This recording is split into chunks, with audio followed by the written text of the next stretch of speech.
Liga 33, começando agora mais um episódio desse podcast que você já conhece. Trailers de segunda a sexta e o episódio completo com exatos 30 minutos aos sábados. São 3 pessoas discutindo assuntos relevantes e interessantes e que vão deixar você com aquela pulguinha aqui atrás da orelha. Já se inscreve no nosso canal, curte esse vídeo, compartilha, que para nós é muito importante. Eu sou o Gabriel Carvalho e tô aqui mais uma vez com meu amigo e parceiro Júlio Camacho. Fala, Júlio. Olá, Gabriel. Rapaz, um prazer grande estar aqui hoje novamente. É interessante, estava conversando com o nosso convidado ainda agora, da excitação que a gente fica cada vez que a gente vai conversar com uma pessoa, porque todas elas, de alguma maneira, a gente conhece, ou pessoalmente, ou conhece pela mídia, e essa pessoa trouxe algumas emoções pra gente. Não é diferente hoje. Eu que sou um amante de futebol, estamos conversando aqui hoje com um jornalista que eu conheci por meio do jornalismo esportivo e que eu me tornei particularmente assim, um grande admirador. Prazer muito grande estar com você, Carlos Eduardo Évoli.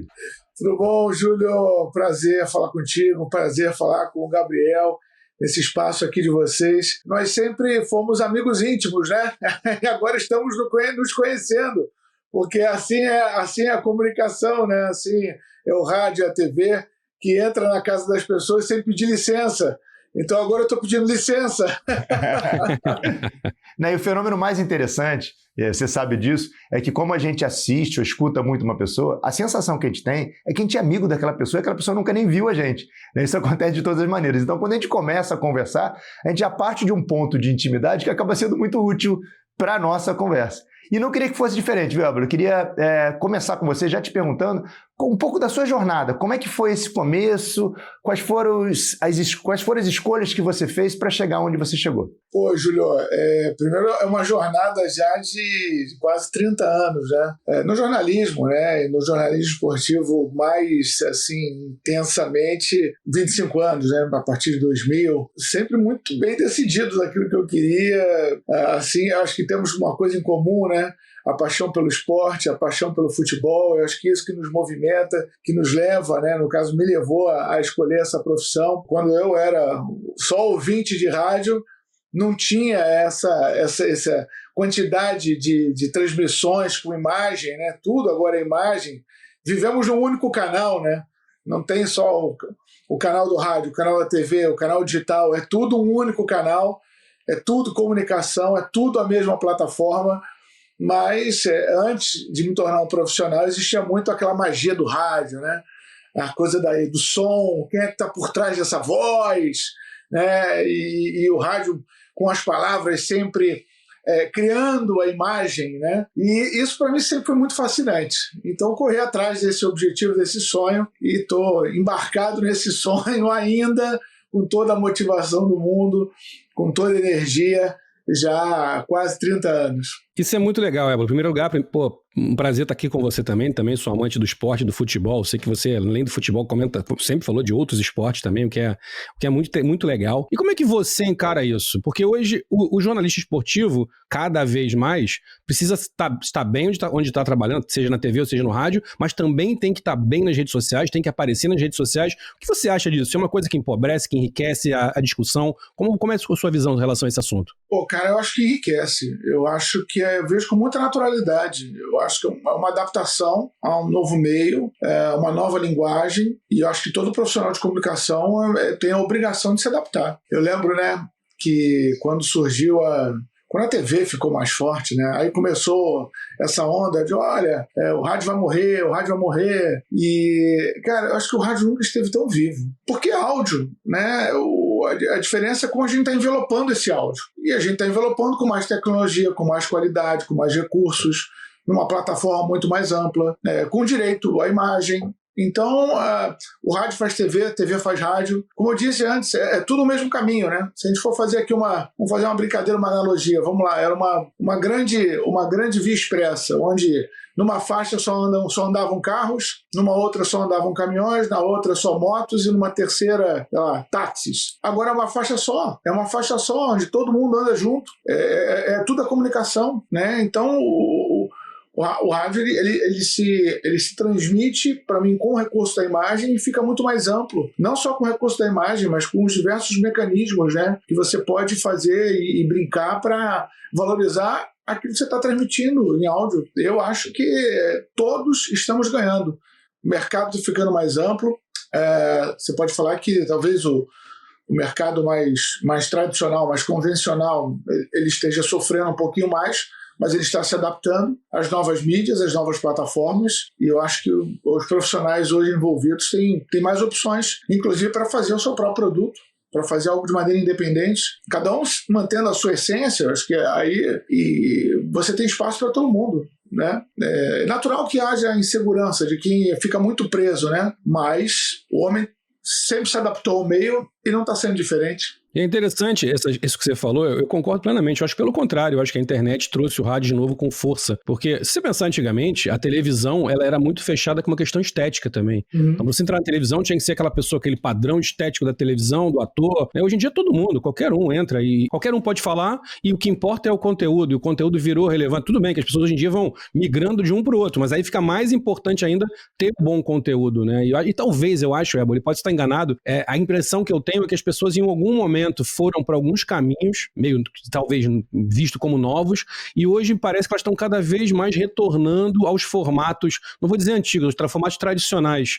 Eu, por exemplo, às vezes quando me pego aqui em casa vendo uma mesa redonda atrás da outra, igual eu fazia década de 80, mas agora de uma outra maneira, né? Na internet, no YouTube, pulando, vendo o que o pessoal está falando, as resenhas pós-jogo. Isso é muito interessante. Então, assim, verdade, isso é uma coisa a se pensar fortemente. Você falou uma coisa que me fez refletir, uma coisa que eu acho bastante interessante. Você falou assim, as pessoas entendendo o que seria a morte do rádio. E aí me ocorreu o seguinte, eu já vi isso em vários campos, né? Assim, quando o pessoal do cinema fala que a Netflix ou o streaming vai matar o cinema, ou que tipo, o próprio teatro mataria o livro lá atrás. Então parece que a população, de modo geral, tem uma expectativa fúnebre assim, com relação à comunicação muito interessante. Se diz, né, amante do esporte, um cara de torcida de Maracanã, o quanto que isso afeta na hora de dar notícia lá, entende? Assim, seu time acabou de tomar um gol que está entusiasmando. Como é que é essa mistura do pessoal com o profissional? No ar, tem um controle natural. Eu estou muito focado na profissão. Mas é lógico que internamente a gente desenvolve a arte de esconder os sentimentos. Sobre essa questão desse, eu diria que hiperprofissionalismo, né, do pessoal que trabalha dentro do clube, né? Dos jogadores, dos dirigentes, dos técnicos, que faz uma separação muito grande com a imprensa e, por consequência, com o próprio público, né? Você que está há tanto tempo nesse meio, há tanto tempo vendo essa passagem, quem ganha com isso aí? Porque me parece que todo mundo perde, entende? Eu acho, há um entendimento do meio de que essa blindagem preserva os profissionais. Eu penso o contrário. Eu acho que é um ruído grande de comunicação.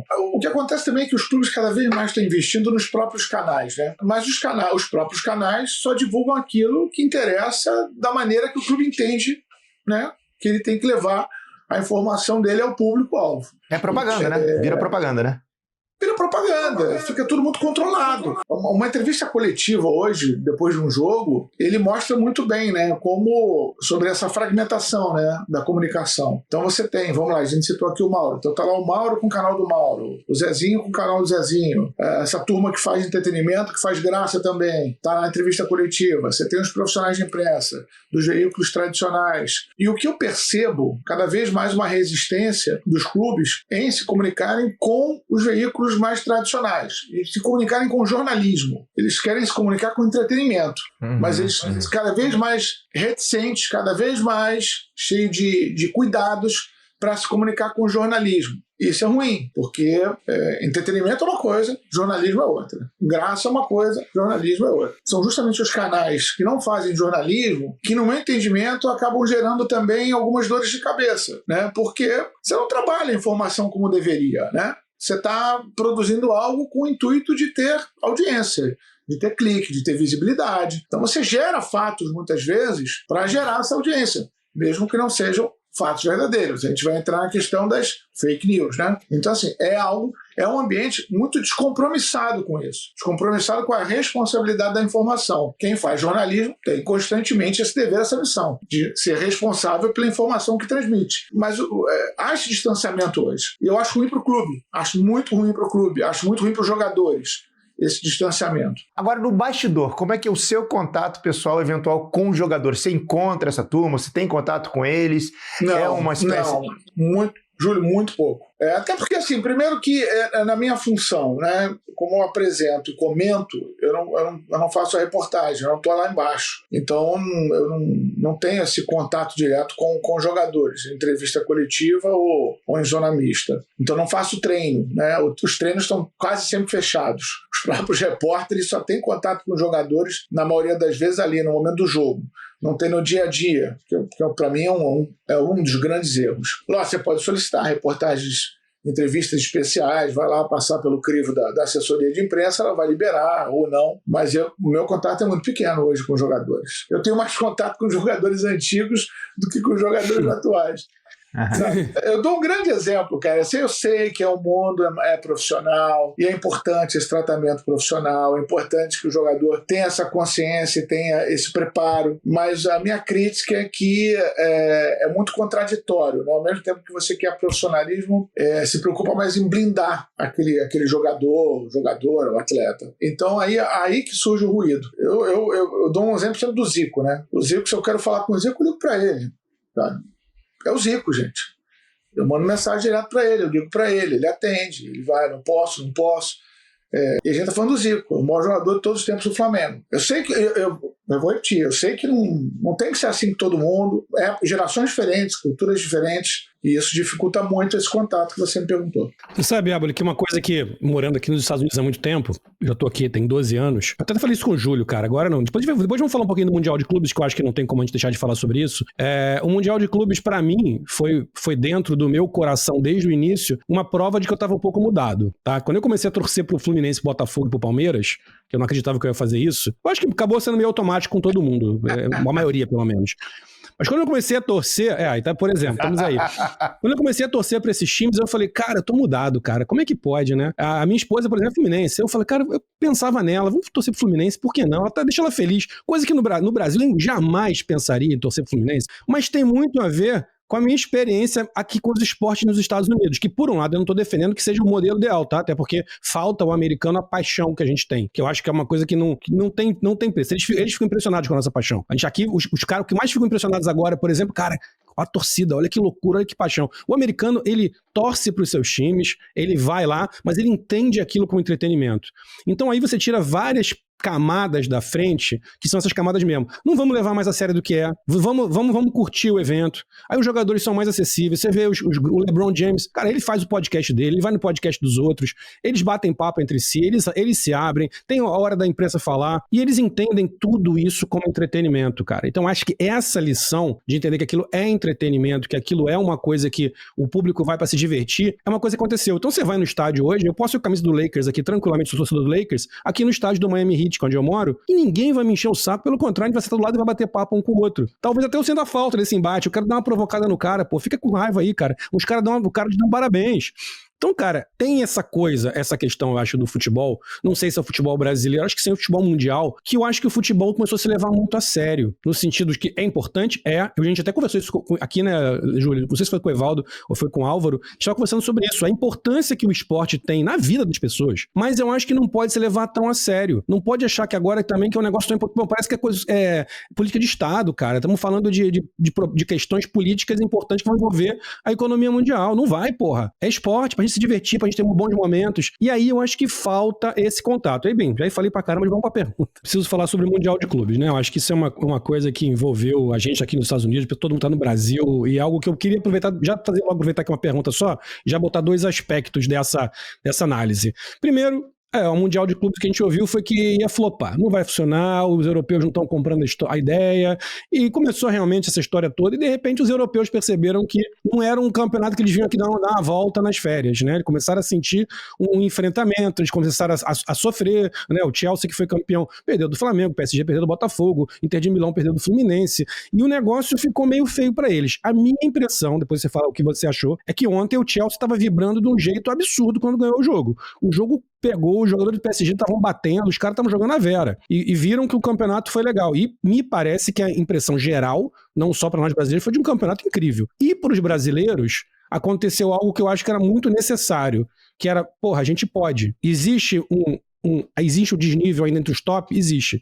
Mas não é aquela coisa impossível que a gente achava que era. Eu como flamenguista, sempre falava isso. Falei, cara, eu não consigo entender que um time que tem jogador de seleção brasileira, uruguaia, chilena, não possa enfrentar. Que seja completamente impossível eu sonhar que a gente vai enfrentar. Principalmente antigamente, tá? Que era um jogo só. Não é possível. Ok, que a gente não é favorito, mas por que eu não posso enfrentar? O Flamengo não pode jogar com a Chapecoense e perder um jogo, eventualmente? Pode. Por que eu não posso pegar um Real Madrid numa final e eventualmente ganhar um jogo, como o Botafogo fez com o PSG? Então, assim, eu acho que houve esses dois aspectos, sabe? E houve nesse momento, nessa história toda, não sei se uma indignação, um sentimento, sei lá, do torcedor, até com a própria imprensa brasileira, tipo, tá vendo aí, porra, a gente consegue, para de falar que o europeu é o melhor. O que você enxerga disso?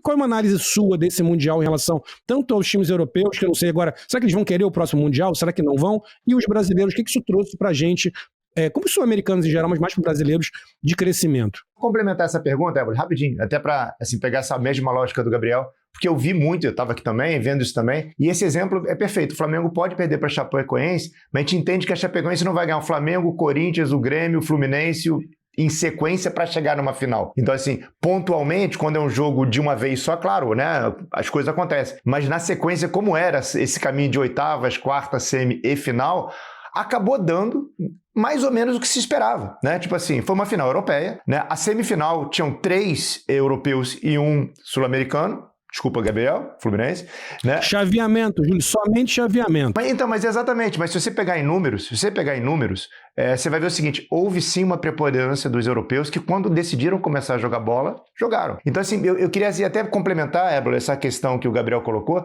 dentro desse modelo também que a Copa do Mundo de Clubes fez, que copia o modelo da Copa do Mundo de Nações, né? Porque um campeonato de ponto corrido, por exemplo, ele vai numa lógica completamente diferente, né?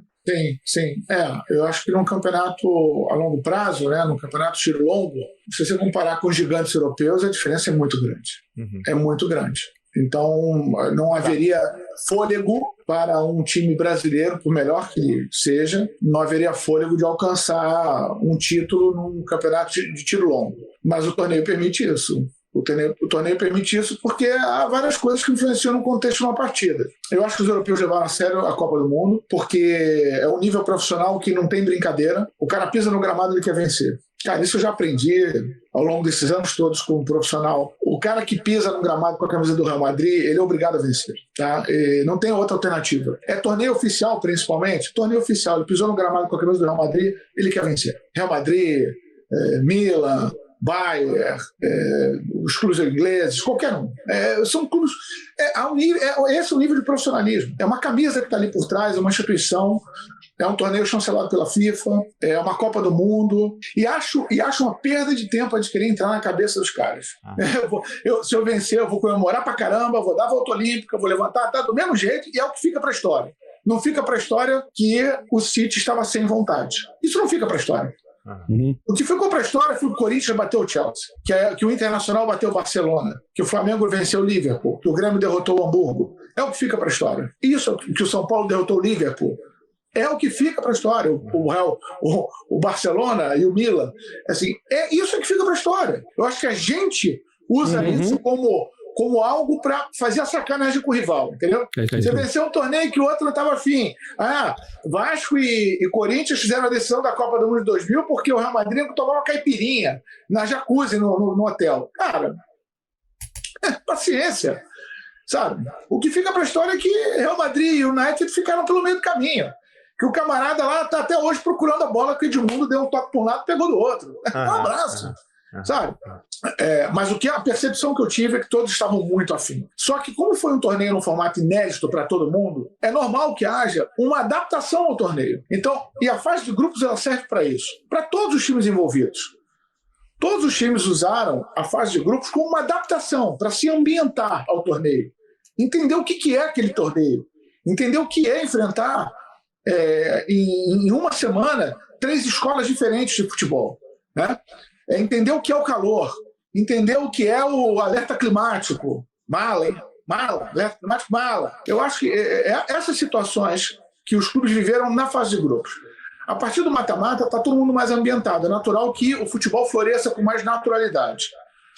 Mas todo o mérito do mundo para a partida que o Fluminense fez contra o Borussia, depois fez contra a Inter de Milão e acabou esbarrando no Chelsea. O Chelsea mostrou contra o Palmeiras e contra o Fluminense que não é um time qualquer, né? Porque também a gente adora trafegar nos extremos, né? O Flamengo venceu o Chelsea. Olha aí, não é bicho de sete cabeças, vai todo mundo deitar no Chelsea. É europeu vagabundo. Não, o Flamengo conseguiu, por mérito próprio, um futebol de imposição contra o Chelsea. Porque o Flamengo é um baita time. E o Chelsea encontrou dificuldades. E certamente aquelas dificuldades que o Chelsea encontrou, aquilo serviu como uma leitura para o Maresca, para ele não ter as mesmas dificuldades contra o Palmeiras e contra o Fluminense. Então, isso aí é você maturar um trabalho ao longo de uma competição. O Maresca terminou, lógico que vai sempre valorizar uma conquista, mas ele terminou com palavras interessantes sobre o encantamento dele a respeito do torneio. Chegou a falar que o torneio pode ser um dia maior do que a Champions. Acho difícil caminhar nesse sentido, porque é um torneio de 4 em 4 anos, que pode, quem sabe, no futuro ser de 2 em 2, aí vai depender muito do calendário, essa capacidade de a gente flexibilizar o calendário, né? Que é um problema, de fato é um problema. Cara, mas eu gostei muito do torneio. Lógico que no início o torneio mexe muito com o imaginário das escolas que não estão com a mesma força financeira dos europeus. Então é aquele confronto de videogame que a gente realizou, viu virar realidade, né? O que é muito legal. Mas eu acho que plantou uma semente bacana nos europeus. Sabe? Eu acho que para eles foi muito interessante essa troca. E para a gente serviu para entender que sim, num torneio, nós não estamos nem muito abaixo dos europeus, e há europeus. Também entendemos que há europeus, que não existe futebol europeu, não existe futebol brasileiro. Há brasileiros e brasileiros. Há sul-americanos e sul-americanos. Então, estamos aqui, dentro do Brasil temos níveis diferentes, dentro da Europa temos níveis diferentes, e de investimento, de capacidade técnica. Mas eu acho que, usando esse rótulo, o futebol brasileiro não está tão distante do europeu, mas também não está tão acima de escolas menos tradicionais que a nossa, né? Porque na fase de grupos tivemos as nossas melhores experiências contra europeus e piores experiências contra equipes de outros continentes. A pior partida na fase de grupos do Botafogo foi contra um time americano. A pior partida do Flamengo contra um time americano.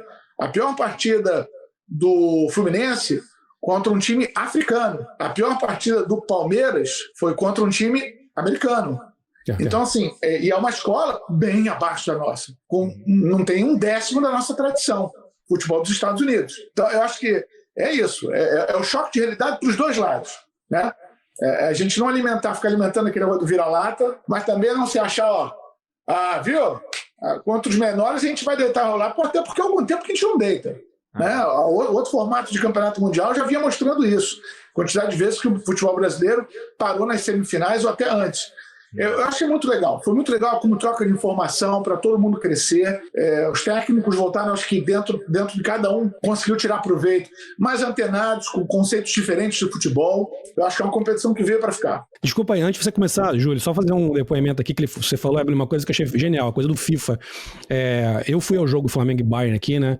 E eu depois, claro, dá aquele sentimento, cara, não era pra gente pegar o Bayern, pra gente pegar o Benfica. O que aconteceu? Eu fiquei até pensando, será que não era pra ter ganho do Chelsea? Eu pensei, cara, ganhar do Chelsea foi legal pra cacete, cara. Não quero voltar atrás só por causa do chaveamento. E depois eu pensei a mesma coisa, falei, cara, eu fui ver Flamengo e Bayern, cara.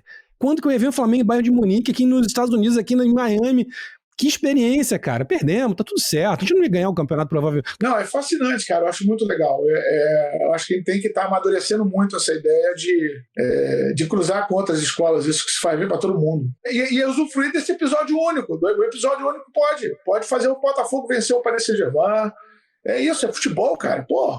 Como disse o Renato Paiva, né? Futebol é o cemitério dos favoritos. A história está cansada de mostrar isso. É verdade. E outra coisa, né? É o Fluminense aí, Júlio. O Fluminense tem que voltar da Copa do Mundo, mas não achar que é o quarto melhor time do mundo, né? Exato. Ele ficou em quarto lugar na Copa do Mundo, assim como o Marrocos não é a quarta melhor seleção do mundo. Isso. Mas usufruir daquilo que ele fez de bom, né? Entender que, de repente, os jogadores do Fluminense, com algo a mais, com uma leitura diferente, eles podem pensar em mudar as metas dentro do futebol brasileiro para essa temporada. Concordo. Entendeu? Isso que você falou. O técnico do Chelsea deu uma entrevista sensacional. Ele fala assim, eu não sou o melhor time do mundo, eu ganhei o melhor time do mundo nesse domingo. É isso. Isso é espetacular. Isso é espetacular. E a coisa assim do Fluminense, claro que o Fluminense não é o quarto time do mundo, mas isso na verdade serve para brincar com o outro, né? Para justamente assim, a coisa da torcida, da sacanagem, tipo assim, exatamente dizer pro outro, o outro engolir goela abaixo, uma coisa que não tem nenhum sentido, a gente sabe que não é. A gente sabe que não é só chaveamento, desculpa, Gabriel. A gente sabe que não é. Mas o legal é isso, que você joga uma coisa que não tem nenhum sentido na cabeça do outro, fala assim, o Flamengo foi campeão porque ele ganhou do Chelsea, então o Flamengo seria melhor.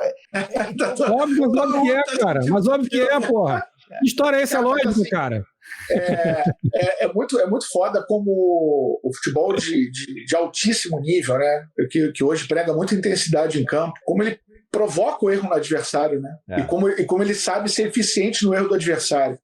Eu acho assim, a maior balela que tem, a respeito quem solta essa, mas a maior balela é o time tem que jogar contra o outro com erro zero. Não existe erro zero no futebol. Não existe. Você pode tentar minimizar os erros, aí eu concordo. Vamos tentar minimizar os erros, vamos jogar com inteligência, né? Não, se eu não estou conseguindo nos primeiros 10 minutos sair pelo meio, eu não vou insistir com isso, senão vai dar zebra, vai dar ruim. Vou sair por um lado, vou sair pelo outro, vou dar um chute longo, vou sair, vou tirar essa bola das proximidades da área. Mas o futebol de alto rendimento, quando você vê o Chelsea, quando você vê o Paris Saint-Germain, quando você vê o Bayern e outras equipes, cara, essa coisa de você... Todos os movimentos são feitos para provocar o erro no adversário e imediatamente tirar proveito desse erro para uma situação de gol. Foi o que o Harry Kane fez com o Flamengo. Eu ia falar disso, o Harry Kane é impressionante, cara. O cara não olha pro gol. O cara não olha pro gol, ele sabe de E é o que a discussão envolvendo o Pedro. O Pedro não é cego nessa parte de marcar alto, não. Ele marca, ele faz a função dele. Mas a marcação alta de um centroavante não diz que ele tem que marcar feito um marcador. É ele ocupar o espaço num conceito de marcação alta que provoque a pressão no adversário, que provoque o erro do adversário. E ao provocar o erro do adversário, ele, como centroavante, vai estar no lugar certo para receber essa bola imediatamente e finalizar. E ser decisivo, como foi o Harry Kane. Você falou que não tem erro zero no futebol e não tem erro zero na vida, né? Não existe pregar erro zero. Então a gente está discutindo algo fantasioso, utopias. Pô, Éboli, cara, demais, cara. Muito obrigado aí, cara, pelo tempo, pela conversa. Foi, além de ter certeza que vai sair um programa muito legal, foi um prazer, assim, pra gente. Primeiro, te conhecer e, segundo, conversar com você mesmo, te escutar, cara. Foi muito, muito bacana mesmo. Pô, eu achei um barato. Obrigado demais pelo convite. E eu só tenho a agradecer. Próximas edições, próximas ideias, é só chamar no Zap. Que prazer. Pô, obrigado. Obrigado, Éboli. Foi demais, assim, papo muito legal, muito descontraído. A gente gosta muito de trazer esses assuntos que a gente vê no dia a dia, mas por um outro ângulo, entender um pouquinho melhor como você pensa, a sua ideia. E foi muito legal, de verdade. Eu falei pro Júlio, pra mim, cara, me dá vontade, já falei, vamos fazer um programa só de esporte, tá tudo bem. Não, se bem, é brincadeira. Eu gosto de falar de vários assuntos, mas o esporte é uma coisa que encanta a gente, né? E é muito legal. A gente vê você na televisão tantos anos, na televisão, enfim, a gente fala em televisão, rádio, mas agora na internet, ver você lá, e tanto tempo, né? Tem uma memória afetiva pra nós, né, cara? Já tô há alguns anos também fazendo programa no Sport TV, então é tudo... Exato. Vem na TV, no rádio, vem tanto tempo vendo você, eu te ouvindo, eu acho que é muito bom a gente poder conversar aqui. Então é isso, pessoal. Muito obrigado mais uma vez, Carlos Eduardo Éboli. Foi um papo incrível. Pô, por mim, como eu sempre falo, podia ficar aqui umas 3 horas. Acho que vamos ter que voltar ao modelo de podcast tradicional. 5 horas de papo. Tem papo que a gente não quer acabar nunca mais, é muito bom. Mas enfim, o modelo 33 é esse. Vamos ter meia horinha de programa. Depois, antes, quem sabe, um dia solta os outros cortes, né? E mais uma vez, obrigado, meu parceiro e amigo Júlio Camacho. Cara, programa maravilhoso, né, Júlio? Como todos. Tem sido muito legal a experiência de gravar, de fazer novos amigos, conhecer novas pessoas, e não foi diferente hoje. Falei no início, falo no final. É muito gostoso quando você consegue conversar com uma pessoa que você já tem uma determinada admiração. Você, a partir da conversa, aumenta a admiração. Éboli, mais uma vez, muito obrigado, cara. Pô, Júlio e Gabriel, sentimento super recíproco, né? Muito legal. Fiquei muito feliz com o convite, com a proposta. Dá vontade de fazer 33, mas prorrogação em pênalti. Tem muito material aí para fazer, de repente, cortes inéditos. Cara, sempre à disposição. Sempre mesmo à disposição. Obrigado pelo carinho de longa data. Como eu disse, né? Nós éramos íntimos há muito tempo, mas nos conhecemos só mesmo agora nesse contato maravilhoso com o 33. Sucesso pelo projeto. Valeu mesmo. Obrigado, cara. Te agradeço. Obrigado, muito obrigado. E você aí que tá vendo a gente, pô, não é possível que você não tenha gostado dessa conversa. Então dá logo o like aí, se inscreve no nosso canal. É de graça e nos ajuda pra caramba. Compartilha demais. Muita gente vai gostar de ouvir esse papo que a gente teve aqui com o Éboli. E vem aqui comigo e diga 33.